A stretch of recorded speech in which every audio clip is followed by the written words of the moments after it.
आज मैं आपको इस्पात का ऊष्मीय उपचार यानी हीट ट्रीटमेंट ऑफ स्टील के बारे में बता रहा हूँ। हीट ट्रीटमेंट ऑफ स्टील जब नियंत्रित दशा में गर्म तथा ठंडा करके इस्पात के गुणों को बदल दिया जाए तो उसे हीट ट्रीटमेंट ऑफ स्टील कहते हैं, यानी इस्पात का ऊष्मीय उपचार। कुछ प्रमुख उद्देश्य होते हैं जिसके लिए हीट ट्रीटमेंट किया जाता है। जैसे हीट ट्रीटमेंट करने से चुंबकीय गुण बदले जा सकते हैं। दूसरा जो है इस्पात की संरचना बदली जा सकती है। इसमें जो है हीट और क्षय प्रतिरोध बढ़ाया जा सकता है। इसके जो है सरफेस को कठोर बनाया जा सकता है और इस्पात को सॉफ्ट यानी मृदु और नरम भी बनाया जा सकता है तथा इसमें कठोरपन और इसकी सामर्थ्य यानी क्षमता को भी चेंज किया जा सकता है। तो हीट ट्रीटमेंट ऑफ स्टील की जो है कई विधियां हैं, जैसे उसमें से प्रमुख रूप से निम्नलिखित हैं। पहला है अनीलिंग। अनीलिंग या इसको हिंदी में तापानुशीलन बोलते हैं। लोहे को सांचों में डालते समय सिकुड़ने अथवा लोहे पर कार्य करने से लोहे में आंतरिक प्रतिबल एक आंतरिक बल उत्पन्न होता है।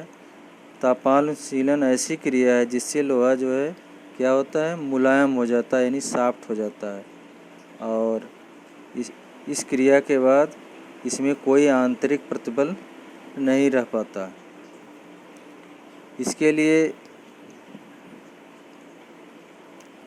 इसके लिए लोहे को 800 से 1000 डिग्री सेल्सियस तक धीरे धीरे गर्म किया जाता है और यही टेम्परेचर काफ़ी समय के लिए बनाए रखा जाता है ताकि लोहे में कोई आंतरिक परिवर्तन ना हो और इसके बाद इसे धीरे धीरे ठंडा किया जाता है।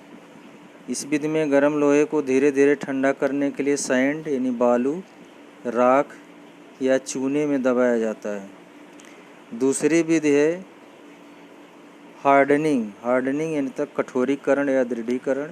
इस क्रिया में लोहा बहुत ऊंचे तापमान पर गर्म करके पानी या उबलते पानी की टब में जल्दी से ठंडा होने के लिए डुबोया जाता है। तो कठोरीकरण के बाद लोहा बहुत कठोर और ब्रिटिल हो जाता है यानी भंगुर हो जाता है। लोहे की कठोरता गर्म लोहा डुबाए जाने वाले द्रव के माध्यम और उसमें गर्म लोहे को ठंडा होने के रेट यानी कितने जल्दी ठंडा हो रहा है इस पर निर्भर करता है। तीसरा है केस हार्डनिंग या सतह कठोरीकरण। इस विधि में लोहे को केवल ऊपरी सतह की कठोरता बढ़ाई जाती है जिसकी गहराई लगभग 1.5 mm होती है यानी 1.5 मिलीमीटर। इस क्रिया के अंतर्गत लोहे की बाहरी सतह को अति कार्बन इस्पात यानी हाई कार्बन स्टील या उच्च कार्बन इस्पात में बदल दिया जाता है और इसके बाद बाहरी सतह का कठोरीकरण भी किया जाता है। इस्पात की सतह पर कार्बन तत्व बढ़ाने के लिए ऐसे पदार्थों में इस्पात को दबाया जाता है जिसमें कार्बन अधिक हो। इसके बाद इसको 900 से 950 डिग्री सेल्सियस तक गर्म किया जाता है। इस टेम्परेचर पर लोहे के ऊपरी सतह में कार्बन के तत्व घुस जाते हैं और इससे उच्च कार्बन इस्पात बन जाता है। इस विधि में लोहे को लगभग 3 से 4 घंटे तक गर्म किया जाता है, फिर उसको धीरे धीरे ठंडा किया जाता है। इस्पात उपचार की हीट ट्रीटमेंट ऑफ स्टील यानी इस्पात के ऊष्मा उपचार की अगली विधि है सीमेंटीकरण या सीमेंटिंग। इस क्रिया में केवल सतह को कार्बन तत्व से संतृप्त कर दिया जाता है और इस्पात को कार्बन तत्व के माध्यम में 880 से 950 डिग्री सेल्सियस तक गर्म किया जाता है। नेक्स्ट प्रोसेस है नाइट्रीकरण। 0.01 mm से 1 mm गहरी ऊपरी सतह को नाइट्रोजन से संतृप्त करने की क्रिया को नाइट्रीकरण कहते हैं।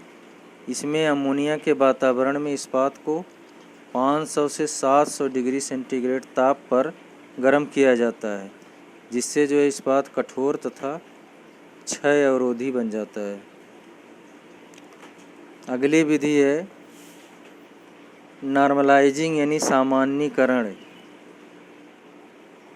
यदि इस्पात की संरचना किसी कारण से एबनॉर्मल यानी असामान्य हो जाए तो सामान्य बनाने के लिए इसको 840 से 1000 डिग्री सेल्सियस ताप पर गर्म करके इसको वायु में यानी हवा में ठंडा किया जाता है और यह क्रिया प्रायः कठोर इस्पात को गर्म करने के लिए किया जाता है। अगली विधि है टेम्परिंग। टेम्परिंग में क्या है, यदि कठोर इस्पात को 270 डिग्री सेंटीग्रेड से ऊपर किसी ताप पर गर्म करके धीरे धीरे ठंडा किया जाता है तो ताप के अनुसार इस्पात अलग अलग गुण प्रदर्शित करता है। इस क्रिया का उपयोग करके अलग अलग कार्यों के लिए अलग अलग गुण वाले इस्पात बनाए जाते हैं। अलग अलग ताप इसमें जो है उद्देश्य के आधार पर किस प्रकार का इस्पात बनाया जाना है इसके लिए अलग अलग टेम्परेचर पर इसको टेम्परिंग किया जाता है। तो ये कुछ प्रमुख हीट ट्रीटमेंट ऑफ स्टील यानी इस्पात के ऊष्मीय उपचार की विधि थी। इसको आप अपने नोटबुक में लिख के इसको याद करिए।